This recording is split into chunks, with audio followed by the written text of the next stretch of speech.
Everyone, उत्कर्ष के digital platform पे मैं प्रणीता शुक्ला आपका हार्दिक स्वागत करती हूँ, हार्दिक अभिनंदन करती हूँ। कैसे हैं आप सब? अच्छे से हैं। आज हम क्या पढ़ेंगे? आज हम पढ़ेंगे हिंदी व्याकरण का टॉपिक काल। काल क्या होता है, काल की परिभाषा क्या होती है, उसके कितने प्रकार होते हैं, कितने भेद होते हैं, उन भेदों के उपभेद कितने होते हैं। काल क्या होता है बच्चों? काल होता है समय। हम जो कार्य करते हैं, हम जो क्रिया करते हैं, हम जो कार्य करते हैं, उसका जो समय पता चलता है, जिस समय का बोध होता है, वह काल होता है। हम परिभाषा के माध्यम से भी समझेंगे इसके कितने भेद होते हैं। 3 भेद होते हैं, उन तीनों भेदों के भी कुछ उपभेद होते हैं, उसके बारे में हम पढ़ेंगे। शुरू करते हैं हम आज का अपना टॉपिक काल। काल को आप इंग्लिश में टेंस भी बोलते हो, हम हिंदी में उसे काल बोलते हैं। काल का अर्थ होता है समय। काल का अर्थ क्या होता है? समय। अब हम सबसे पहले काल की परिभाषा देखेंगे। क्या है परिभाषा? काल की परिभाषा क्रिया के जिस रूप से कार्य के करने अथवा होने का समय का पता चले, अर्थात समय का बोध हो, उसे हम काल कहते हैं। फिर से एक बार परिभाषा देखते हैं।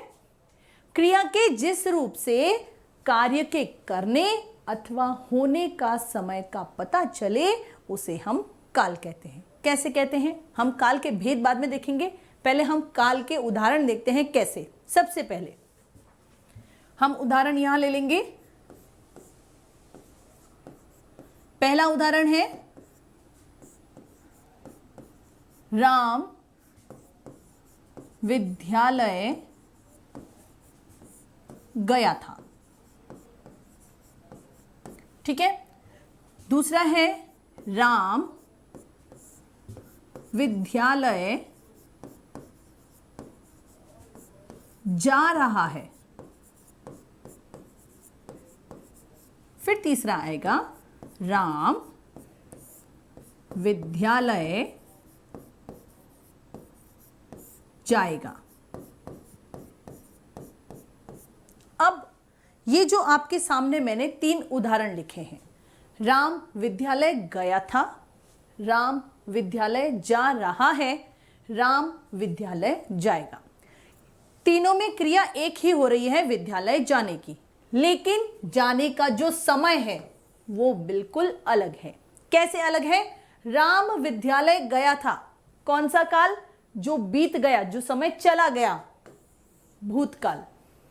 ठीक है, भेदों के साथ में चल रहे हैं। फिर है राम विद्यालय जा रहा है, यानी वर्तमान काल, वो विद्यालय अभी जा रहा है, जो अभी चल रहा है। फिर आता है राम विद्यालय जाएगा, यानी आने वाले समय में वो विद्यालय जाएगा, भविष्यत काल। कैसे? अब हम काल के भेदों को देखेंगे। काल के कितने भेद होते हैं? काल के 3 भेद होते हैं। कितने होते हैं? 3 भेद। पूरा लिखेंगे अपन। काल के 3 भेद होते हैं। कौन कौन से होते हैं? सबसे पहला भूतकाल। भूतकाल का अर्थ जो बीत गया। क्या? जो बीत गया। हम समय के अर्थ में पढ़ रहे हैं, इसलिए जो बीत गया यानी जो बीता हुआ समय है वो भूतकाल के अंतर्गत आता है। फिर आता है वर्तमान, जो अभी चल रहा है, प्रेजेंट। ठीक है, जो चल रहा है वो किसके अंतर्गत? वर्तमान के अंतर्गत। ठीक है।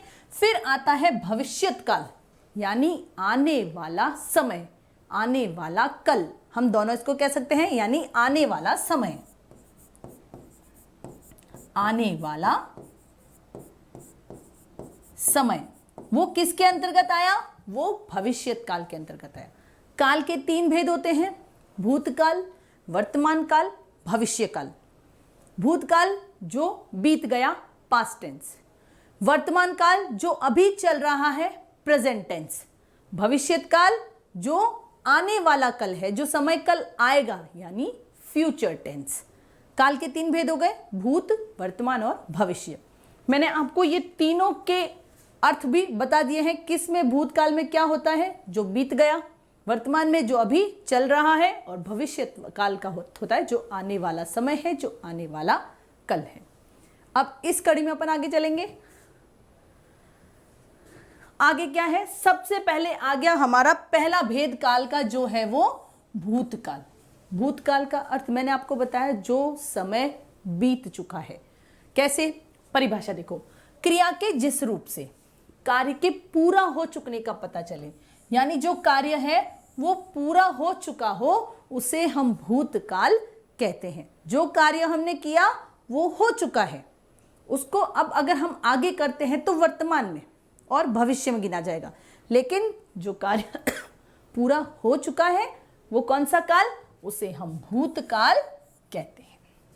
कैसे, इसके भी मैं उदाहरण लिखूंगी, उसके बाद मैं आप उसके 6 भेद बताऊंगी। सबसे पहले हम इसके उदाहरण लिख लेंगे। भूतकाल के उदाहरण देखेंगे। पहला हम ले लेते हैं, नेताजी ने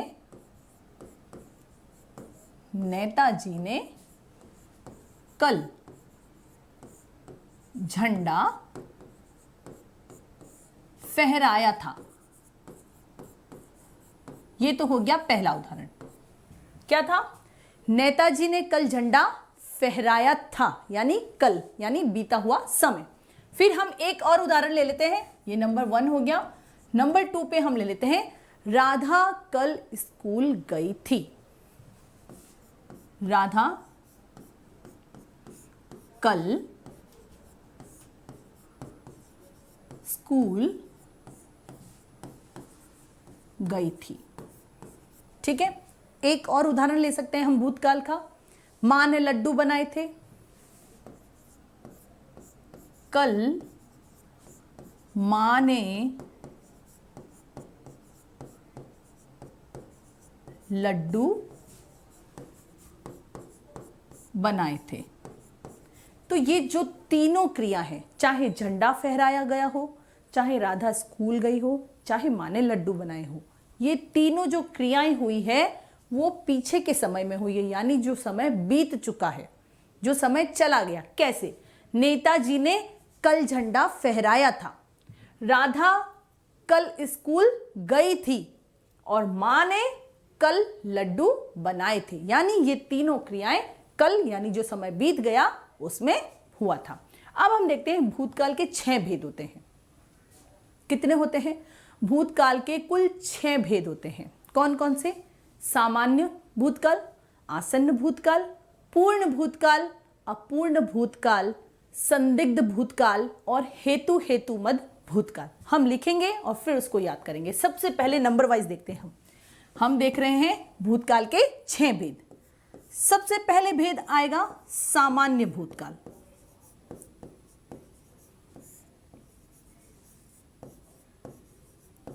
नंबर 2 पे आएगा आसन्न भूतकाल। आसन्न का अर्थ होता है निकट, आसन्न भूतकाल। ठीक है, फिर नंबर 3 पे आता है पूर्ण भूतकाल। पूर्ण भूतकाल। नंबर 4 पे आएगा अपूर्ण भूतकाल। अपूर्ण भूतकाल। फिर आता है नंबर 5। कौन सा बताया था मैंने आपको, सामान्य आ गया, आसन्न आ गया, पूर्ण आ गया, अपूर्ण आ गया। नंबर 5 पे आता है संदिग्ध भूतकाल, जिसमें संदेह हो, तो संदिग्ध भूतकाल। फिर नंबर 6 पर आता है हेतुमद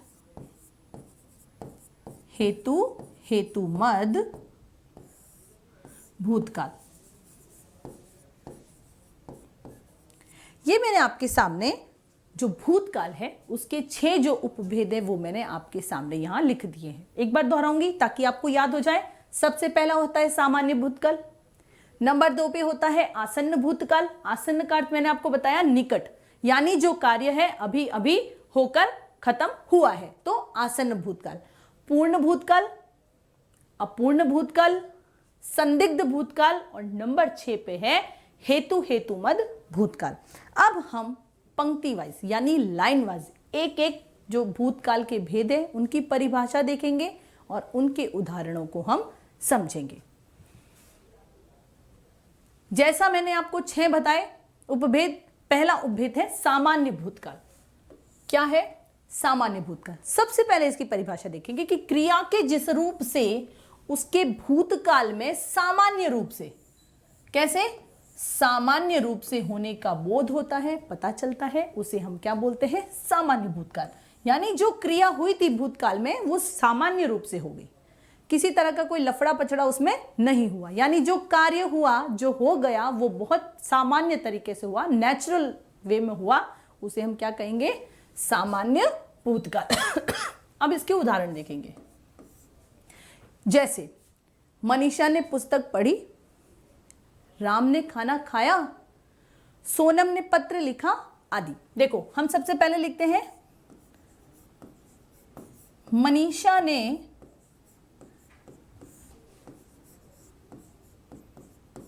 पुस्तक पढ़ी। नंबर 2 पे राम ने खाना खाया। एक और ले लेते हैं हम, सोनल ले लो, चलो, सोनल ने पत्र लिखा इत्यादि। क्या हुआ? सामान्य भूतकाल के अंतर्गत मनीषा ने पुस्तक पढ़ी, राम ने खाना खाया और सोनल ने पत्र लिखा। ये तीनों कार्य हुए और बिल्कुल सामान्य तरीके से। कौन सा काल? सामान्य भूतकाल। फिर हम चलेंगे अगली कड़ी में, आसन्न भूतकाल। आसन्न का अर्थ मैंने आपको बताया निकट। आसन्न का अर्थ होता है निकट। अब निकट के अर्थ में क्या है? क्रिया के जिस रूप से क्रिया का अभी कुछ ही देर में समाप्त होने का पता चलता है, अर्थात जो क्रिया हो रही थी वो अभी थोड़ी देर पहले ही खत्म हुई है, समाप्त होने का बोध होता है, उसे आसन्न भूतकाल कहते हैं। जैसे इसका सबसे पहले हम उदाहरण ले लेंगे। सबसे पहला, फल वाला आया है।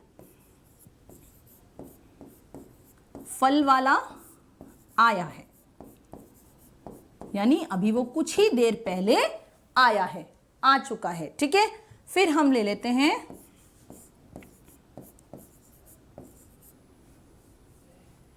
राम अभी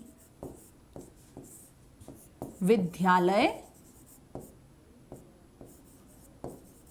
गया है। क्या बताया मैंने? क्रिया के जिस रूप से क्रिया का अभी कुछ ही देर में समाप्त होने का बोध होता है उसे हम आसन्न भूतकाल कहते हैं। जैसे फल वाला आया है, राम अभी विद्यालय गया है। एक और मैं उदाहरण बता दूं, रोहन ने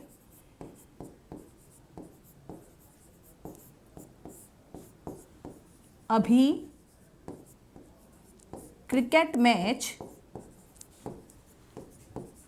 देखा है। यानी अभी कुछ ही देर पहले रोहन ने जो है क्रिकेट का मैच देखा है। तो ये कौन सी क्रिया हुई? ये क्रिया जो कुछ ही देर में समाप्त हुई है वो किसके अंतर्गत आता है? आसन्न भूतकाल के अंतर्गत। फिर से एक बार परिभाषा बताऊंगी कि क्रिया के जिस रूप से क्रिया का यानी जो कार्य होता है उस कार्य का अभी कुछ ही देर में समाप्त होने का बोध हो उसे आसन्न भूतकाल कहते हैं। फल वाला आया है, राम अभी विद्यालय गया है, रोहन ने अभी क्रिकेट मैच देखा है आदि। आगे चलेंगे इसी कड़ी में। जो हमने 6 उपभेद देखे थे उसमें से जो अगला उपभेद है वो है पूर्ण भूतकाल। अब क्या है पूर्ण भूतकाल? पूर्ण का अर्थ तो समझ में आता है आपको, पूरा। पूर्ण का अर्थ क्या होता है? पूरा। क्रिया के जिस रूप से यह ज्ञात हो, क्या ज्ञात हो? क्या पता चले कि क्रिया बहुत पहले ही पूरी हो चुकी है।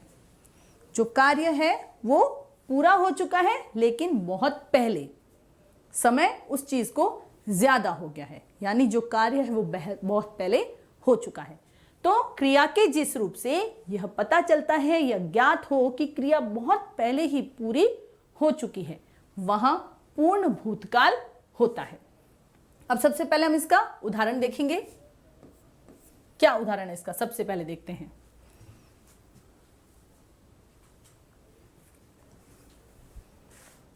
हाँ सही है, ठीक है। पहला उदाहरण है, वरुण ने कहानी लिखी थी। क्या आया? वरुण ने कहानी लिखी थी। राम ने खाना बनाया था, यानी उस बात को बहुत समय हो गया है। एक और उदाहरण यहां ले लेते हैं हम घूमने गए थे। हम घूमने गए थे, यानी हम घूमकर वापस आ चुके हैं, यानी यह क्रिया बहुत पहले हो गई, हम घूमकर वापस लौटकर आ गए हैं, तो हम घूमने गए थे।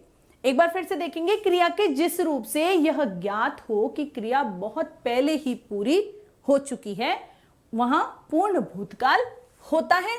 वरुण ने कहानी लिखी थी, यानी वो कहानी पूरी लिख चुका।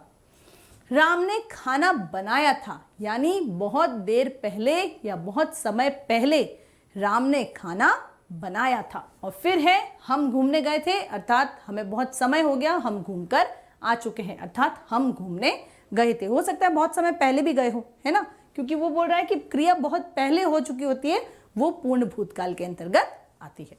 फिर अगला है अपूर्ण भूतकाल। अगला जो भूतकाल का भेद है वो क्या है? अपूर्ण भूतकाल। क्रिया के जिस रूप से यह पता चले कि क्रिया भूतकाल में हो तो रही थी और अभी समाप्त नहीं हुई है, यानी क्रिया अभी भी चल रही है। उदाहरण देखेंगे,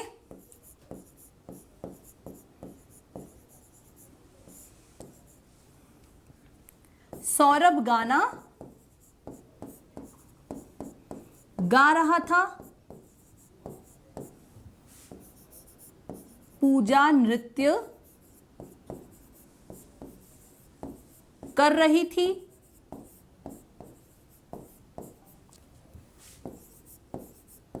वर्षा हो रही थी। ठीक है, देखो सबसे पहले क्रिया के जिस रूप से यह पता चले कि जो क्रिया हो रही है वो भूतकाल में ही हो रही थी, लेकिन अभी वह क्रिया समाप्त नहीं हुई है। हो सकता है वो क्रिया भी कंटिन्यूसली में चल भी रही हो, है ना, तो हम उसे क्या बोलते हैं? उसे हम बोलते हैं अपूर्ण भूतकाल, यानी वो क्रिया पूरी नहीं हुई है, अपूर्ण है, अर्थात अधूरी है। वहां अपूर्ण भूतकाल होता है, जैसे सौरभ गाना गा रहा था, हो सकता है वो अभी भी गाना गा रहा है। ठीक, अगला है पूजा नृत्य कर रही थी, हो सकता है पूजा अभी भी नृत्य कर रही है। फिर आता है कि वर्षा हो रही थी, हो सकता है वर्षा अभी भी हो रही हो, है ना। जिस चीज में अभी उस क्रिया का समाप्त होना ना हो वो अपूर्ण भूतकाल के अंतर्गत आता है। ठीक है, अगली कड़ी में चलेंगे। क्या है अगली कड़ी? संदिग्ध भूतकाल। संदिग्ध का अर्थ होता है संदेह। क्या होता है? संदिग्ध का अर्थ होता है संदेह। संदिग्ध का अर्थ होता है संदेह। जहां भूतकाल में क्रिया के समाप्त होने में संदेह हो, ये आ गया देखो संदेह। संदिग्ध का अर्थ संदेह, यानी जो क्रिया हुई है उस क्रिया के समाप्त होने में थोड़ा सा भी संदेह हो, वो संदिग्ध भूतकाल के अंतर्गत आता है। क्या है इसका एग्जाम्पल देखेंगे। एग्जाम्पल से क्या होता है? उदाहरण से हमको कोई भी चीज बहुत जल्दी से समझ में आती है। पहला उदाहरण हम लेंगे, पिताजी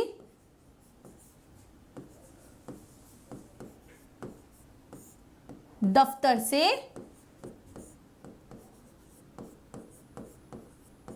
लौट आए होंगे।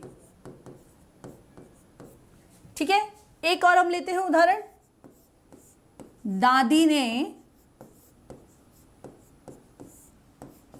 कहानी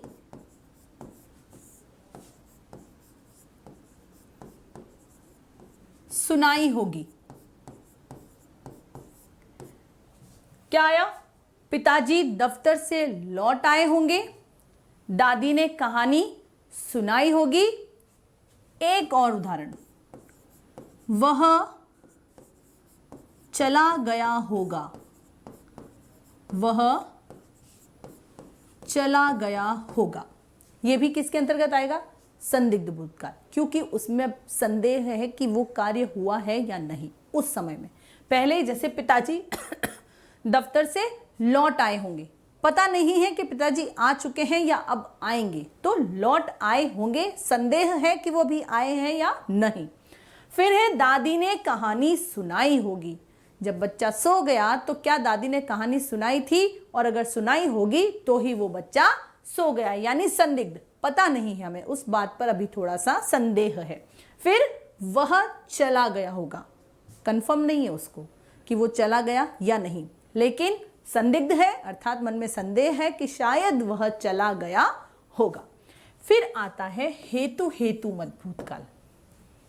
भूतकाल का छठा उपभेद है हेतु हेतुमत। हेतु हेतुमत में क्या होता है कि जो क्रियाएं होती है वो एक दूसरे पर निर्भर होती है। वो कौन सा होता है? वह हेतु हेतुमत भूतकाल होता है। दो क्रिया होती है, दोनों क्रियाएं जो होती है एक दूसरे पर निर्भर होती है। कैसे होती है, कैसे निर्भर होती है, मैं ये बताऊंगी। सबसे पहले, यदि तुम परिश्रम करते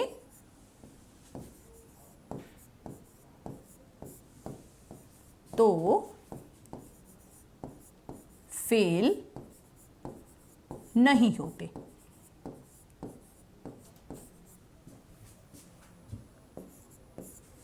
यदि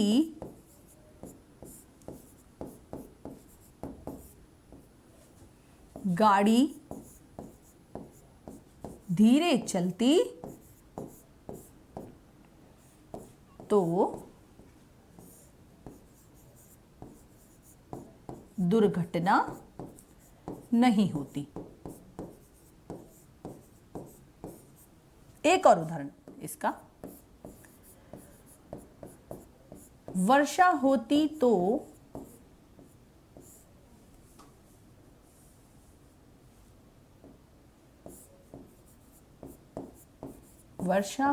तो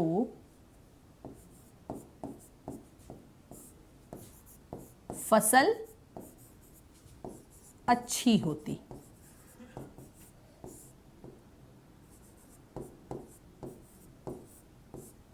देखो, तीन एग्जाम्पल लिखे, तीन उदाहरण लिखे मैंने। क्या तीन उदाहरण है? यदि तुम परिश्रम करते, पहली क्रिया, तो तुम फेल नहीं होते, दूसरी क्रिया। दोनों क्रिया एक दूसरे पर निर्भर है। मेहनत और परिश्रम जो हम करते हैं और जो हमारा रिजल्ट आता है उसका परिणाम। तो यदि तुम परिश्रम करते तो फेल नहीं होते। यदि गाड़ी धीरे चलती तो दुर्घटना नहीं होती। गाड़ी तेज चली इसीलिए दुर्घटना हुई। तो दुर्घटना से देर भली, चाहे लेट हो तो कोई दिक्कत नहीं है, थोड़ी देरी चलेगी, लेकिन कभी भी गाड़ी स्पीड में मत चलाओ। सही गति में गाड़ी चलाना सही रहता है। हम हैं तो सब है, हम नहीं तो कुछ भी नहीं। तो तीसरे नंबर पे है वर्षा होती तो फसल अच्छी होती। इसका अर्थ है कि बारिश नहीं हुई इसलिए फसल भी अच्छी नहीं हुई। तो कौन सा आया? ये हुआ हेतु हेतुमत भूतकाल, जिसके अंतर्गत जो क्रिया है वो एक दूसरे के ऊपर निर्भर रहती है, इसीलिए उसे हेतु हेतुमत भूतकाल कहते हैं। ये तो हो गए हमारे भूतकाल के पूरे 6 उपभेद। ठीक है, अब हम इस कड़ी में आगे चलेंगे। मैंने आपको कुल कितने बताए थे? 3 भेद बताए थे। पहला जो भेद था भूतकाल, दूसरा वर्तमान काल और तीसरा कौन सा था? भविष्यत काल। तो भूतकाल तो हमने कर लिया, अब कौन सा बचा? अब हमारे पास 2 बच गए, पहला वर्तमान काल और दूसरा कौन सा बच गया? भविष्यत काल। तो हम सबसे पहले लेंगे वर्तमान काल। वर्तमान काल का मैंने क्या बताया? जो अभी चल रहा है। ठीक है, क्रिया के जिस रूप से यह बोध हो कि कार्य अभी हो रहा है, प्रेजेंट में चल रहा है, उसे वर्तमान काल कहते हैं। सिंपल, जो कार्य अभी चल रहा है वो कौन सा काल? वर्तमान काल। इसके उदाहरण देखेंगे। सबसे पहले सीता खाना बना रही है।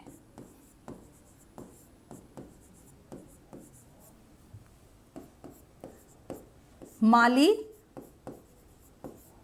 पौधों में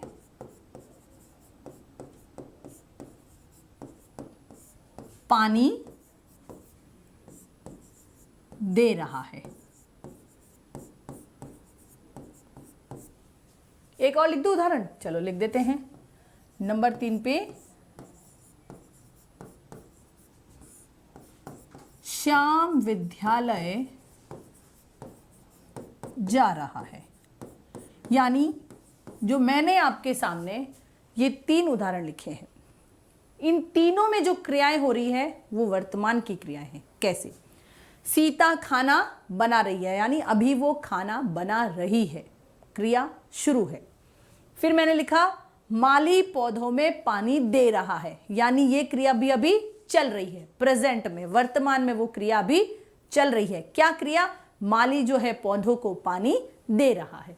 फिर ये श्याम विद्यालय जा रहा है, प्रेजेंट, वर्तमान में श्याम क्या कर रहा है? विद्यालय यानी स्कूल जा रहा है। तो कौन सा काल हुआ? वर्तमान काल। अब हम क्या चलेंगे?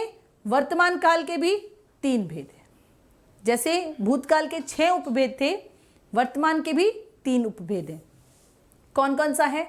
सामान्य वर्तमान काल, अपूर्ण वर्तमान काल, और तीसरा जो होता है वो है संदिग्ध वर्तमान काल। तो पहले तीनों लिख लेते हैं, उसके बाद लाइन से चलेंगे। वर्तमान काल के 3 भेद हैं। सबसे पहले है सामान्य वर्तमान काल।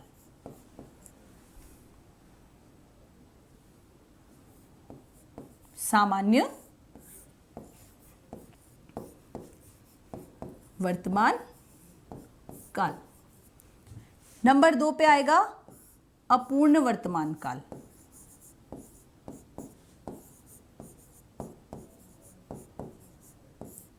और नंबर 3 पे आएगा संदिग्ध वर्तमान काल।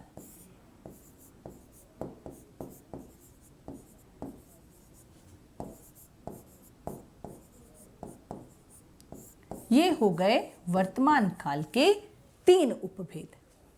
कौन कौन से? फिर से दोहरा रही हूं, सामान्य वर्तमान काल, अपूर्ण वर्तमान काल, और तीसरा है संदिग्ध वर्तमान काल। अब हम इन तीनों की परिभाषा लाइन वाइज देखेंगे और उसके उदाहरण को समझेंगे। सबसे पहले आ जाता है सामान्य वर्तमान काल। अब वही चीज जो भूतकाल में होती है, यानी भूतकाल जो कार्य पूरा हो चुका होता है बिल्कुल सामान्य तरीके से, ठीक उसी तरीके से क्रिया के जिस रूप से वर्तमान समय में सामान्य रूप से होने का बोध होता है क्रिया का, उसे हम सामान्य वर्तमान सामान्य वर्तमान काल कहते हैं। कैसे? क्रिया के उसके वर्तमान समय में जो काम हो रहा है वर्तमान समय में वो बिल्कुल सामान्य रूप से होगा। वो कौन सा काल? सामान्य वर्तमान काल। कैसे? पहले हम ले लेते हैं उदाहरण। अर्पित पढ़ता है।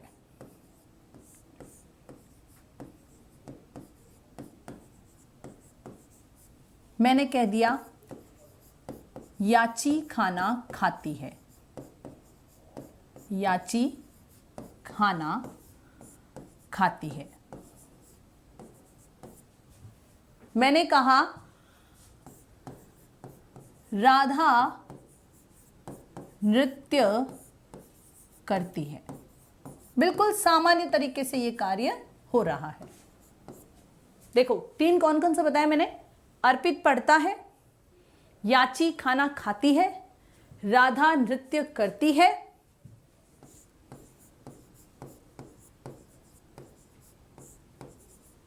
सोहन झूलता है। ये मैंने आपके सामने 4 उदाहरण बता दिए सामान्य वर्तमान काल के। कैसे? पहला अर्पित पढ़ता है, दूसरा याची खाना खाती है, तीसरा राधा नृत्य करती है, और चौथा है सोहन झूलता है।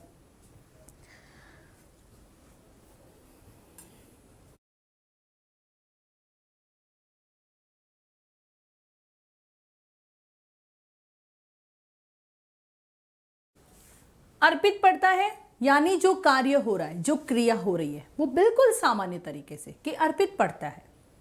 फिर मैंने बताया कि याची खाना खाती है, कि याची बड़े आराम से खाना खा रही है, यानी याची खाना खाती है। राधा नृत्य करती है और सोहन जो है झूला झूलता है। तो ये बिल्कुल सामान्य तरीके से कार्य हो रहे हैं, इसलिए सामान्य वर्तमान काल के अंतर्गत ये चारों उदाहरण आएंगे। दूसरा कौन सा है? अपूर्ण। अपूर्ण वर्तमान काल देखेंगे हम। सबसे पहले परिभाषा देखते हैं। क्रिया के जिस रूप से उसका वर्तमान काल में कार्य निरंतर प्रकट होता है, यानी कंटिन्यूसली में वो कार्य हो रहा है, उसे अपूर्ण वर्तमान काल कहते हैं। कैसे? देखो उदाहरण देखो। सबसे पहले हम लिखते हैं पक्षी चहचहा रहे हैं। नंबर 2, बच्चे शोर कर रहे हैं। बच्चे शोर कर रहे हैं। एक और उदाहरण है, बादल गरज रहे हैं। बादल गरज रहे हैं। अब क्या है? निरंतर हो रही है। मैं एक और उदाहरण ले लेती हूं। बरसात हो रही है। बरसात हो रही है यानी निरंतर हो रही है, वो लगातार हो रही है। निरंतर यानी लगातार। तो अब क्रिया के जिस रूप से उसका वर्तमान काल में जो कार्य है, जो काम हो रहा है, वो निरंतर प्रकट होता है, अर्थात लगातार प्रकट होता है, उसे अपूर्ण वर्तमान काल कहते हैं। जैसे पक्षी चहचहा रहे हैं, यानी पक्षी बोलते ही जा रहे हैं लगातार। बच्चे शोर कर रहे हैं, जब जहां अब ज्यादा तादाद में बच्चे होंगे तो शोर तो करेंगे ही, चुप तो बैठ नहीं सकते, और जहां बच्चे इकट्ठे हो जाए वहां पे तो शोर होना लाजमी है। तो बच्चे शोर कर रहे हैं अर्थात लगातार वो जो है हल्ला गुल्ला मचाए हुए बैठे हैं। बादल गरज रहे हैं, मौसम ही ऐसा है कि लगातार जो है बादल गरज रहे हैं। बरसात हो रही है, यानी कितनी देर पहले शुरू हुई थी पर अभी तक बरसात हो रही है, यानी लगातार वो चालू है, बारिश रुकी नहीं है। ये हो गए अपूर्ण वर्तमान काल के। अगला कौन सा है? संदिग्ध वर्तमान काल। तीसरा नंबर 3, संदिग्ध वर्तमान काल। संदिग्ध का मैंने आपको अर्थ बताया, संदेह। तो क्रिया के जिस रूप से उसके वर्तमान काल में पूर्ण होने में संदेह हो, उसे संदिग्ध वर्तमान काल कहते हैं। कैसे? उदाहरण लेंगे, अपन को समझ में आ जाएगा। सबसे पहले वह क्रिकेट मैच देख रहा होगा। देख रहा होगा। मैंने एक और उदाहरण दे दिया। पहला उदाहरण क्या था? वह क्रिकेट मैच देख रहा होगा। मैंने कहा सीता सो रही होगी। एक और उदाहरण ले ले। नृत्यांगनाएं नाच रही होगी। नृत्यांगनाएं नाच रही होगी। कौन सा काल देख रहे हैं हम? संदिग्ध वर्तमान काल। संदेह है किसमें? वह क्रिकेट मैच देख रहा होगा। संदेह है कि देख रहा है या नहीं देख रहा है, इसमें संदेह है। सीता सो रही होगी, पता नहीं है कि सीता सो रही है या सोई नहीं है, इसलिए उसमें संदेह है, बात पे शक है। तो वो कौन सा? संदिग्ध वर्तमान काल। सीता सो रही होगी। नृत्यांगनाएं नाच रही होगी, क्या वह नाच रही है या नहीं नाच रही है, इस बात का क्या है? संदेह है। तो क्या हो गया? संदिग्ध वर्तमान काल के अंतर्गत नृत्यांगनाएं नाच रही होगी। अब हम देखते हैं भविष्यत काल। भविष्यत काल का मैंने आपको क्या बताया था? भूतकाल जो बीत गया, वर्तमान जो चल रहा है, और भविष्यत यानी आने वाला समय क्या होगा। ठीक है, वो भविष्यत काल का मैंने आपको बता दिया, आने वाला समय। आने वाला, कल भी कह सकते हो, आने वाला समय भी कह सकते हो। ये हो गया भविष्यत काल का अर्थ। क्रिया के जिस रूप से यह पता चले कि कार्य का होना अभी बाकी है, अर्थात वो कार्य नहीं हुआ है, कार्य होना अभी बाकी है। कौन सा काल? उसे भविष्यत काल कहते हैं। उदाहरण देखेंगे और उसके बाद जो इसके भेद हैं वो मैं उपभेद वो बताऊंगी। सबसे पहले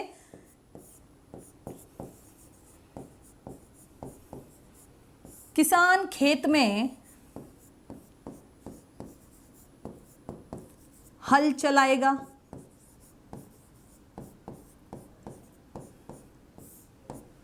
नंबर 2, सुबह होने तक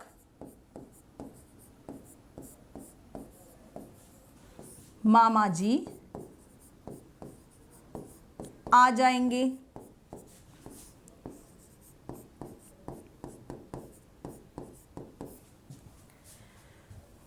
नंबर 3, रोशनी जीत जाएगी।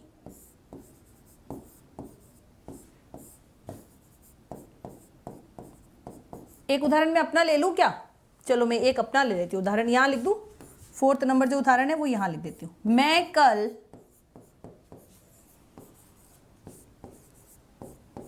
उत्कर्ष आऊंगी। ये मैंने अपना ले लिया, ठीक है, कि मैं कल उत्कर्ष आऊंगी, यानी मैं आज तो हूं ही लेकिन मैं कल भी आऊंगी। तो ये कौन सा काल हो गया? भविष्यत काल। उदाहरण दिखाऊंगी। किसान खेत में हल चलाएगा, अभी उसने हल चलाया नहीं है, यानी भविष्य में आने वाले कल में जो किसान है वो खेत में क्या करेगा? किसान तो खेत में हल ही चलाएगा ना, खाना तो बाद में खाएगा, पहले क्या करेगा? किसान खेत में हल चलाएगा। फिर सुबह होने तक मामा जी आ जाएंगे, इसका मतलब वो सफर से निकल चुके हैं, अभी पहुंचे नहीं हैं। जब पहुंच जाएंगे तो वो वर्तमान में बदल जाएगा, लेकिन अभी ये भविष्यत में है। सुबह होने तक मामा जी आ जाएंगे। ठीक है, अगला उदाहरण है, रोशनी जीत जाएगी, अर्थात जरूर कल कोई मैच है और उस मैच में आपस में बच्चे शर्त लगा रहे हैं कि देखना कल तो रोशनी जीत ही जाएगी, तो रोशनी जीत जाएगी। फिर है, मैं कल उत्कर्ष आऊंगी, आपके सामने मैं अभी प्रेजेंट में हूं, मैं आपसे बात कर रही हूं। जब भी आप ये वीडियो देखेंगे उस समय वो वर्तमान होगा, लेकिन जब मैं आपको समझा रही हूं उस हिसाब से जब ये वीडियो बन रहा है उस समय वो वर्तमान है, लेकिन मैं कल उत्कर्ष आऊंगी अपना पाठ बच्चों को पढ़ाने के लिए। तो ये कौन सा काल हो गया? भविष्यत काल, यानी आने वाला कल या आने वाला समय। अब क्या है, भविष्यत काल के 2 उपभेद होते हैं। भूतकाल के 6 होते हैं, वर्तमान के 3 होते हैं और भविष्यत काल के 2 उपभेद होते हैं। आपकी जो क्लास है उसके अकॉर्डिंग बता रही हूं, बड़ी जैसे क्लास में जाओगे तो यही थोड़ा सा बड़ा हो जाएगा, लेकिन क्लास के अकॉर्डिंग आपके लिए इतना सफिशिएंट है। सबसे पहले भविष्यत काल के 2 मैंने आपको बताए कौन कौन से होते हैं। एक तो सामान्य भविष्यत काल और दूसरा संभाव्य भविष्यत काल। नंबर 1 देखो, भविष्यत काल के 2 भेद होते हैं। पहला सामान्य भविष्यत काल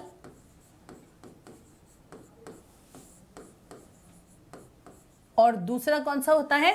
संभाव्य भविष्यत काल। ये 2 इसके उपभेद हो गए। अब सबसे पहले हम क्या देखेंगे? सामान्य भविष्यत काल की परिभाषा। अब इसमें बिल्कुल सिंपल है, क्रिया के लिख लेते हैं अपन, क्रिया के जिस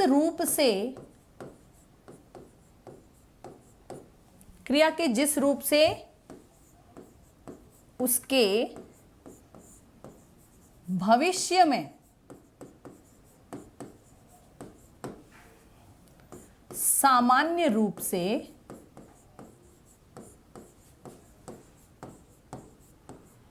होने का बोध हो,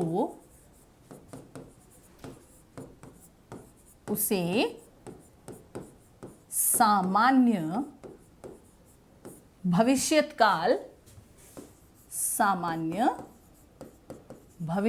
काल कहते हैं। ये तो हो गई इसकी परिभाषा। अब हम देखेंगे इसके उदाहरण।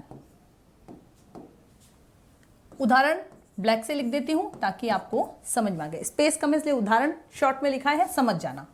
पहला है प्रताप कल दिल्ली जाएगा। बिल्कुल सामान्य तरीके से, प्रताप कल दिल्ली जाएगा। नंबर 2, कल विद्यालय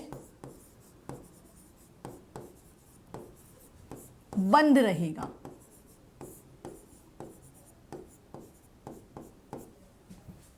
एक और उदाहरण मैं बोल के बता देती हूँ, स्पेस नहीं है यहाँ पे। नंबर 3, प्रेरणा पत्र लिखेगी। लिखा नहीं है, प्रेरणा पत्र लिखेगी। तो ये 3 उदाहरण मैंने आपको इसके बता दिए। पहले परिभाषा देखते हैं। क्रिया के जिस रूप से उसके भविष्य में सामान्य रूप से होने का बोध हो उसे सामान्य भविष्यकाल कहते हैं। उदाहरण मैंने आपको बताया, प्रताप कल दिल्ली जाएगा, कल विद्यालय बंद रहेगा, प्रेरणा पत्र लिखेगी। ये 3 उदाहरण इसके हो गए। अब दूसरा कौन सा है? दूसरा है संभाव्य। दूसरा कौन सा है? संभाव्य भविष्यकाल। 2 मैंने आपको बताया भविष्यकाल के, पहला सामान्य, दूसरा संभाव्य। अब संभाव्य क्या है? क्रिया के जिस रूप से उसके भविष्य में होने की संभावना का बोध हो, यानी संभावना हो कि यह काम कल होगा, तो उस संभावना को संभाव्य भविष्यकाल कहते हैं। उदाहरण देखेंगे जिससे आपको जल्दी समझ में आएगा। सबसे पहले, शायद कल दादाजी घूमने जाएंगे।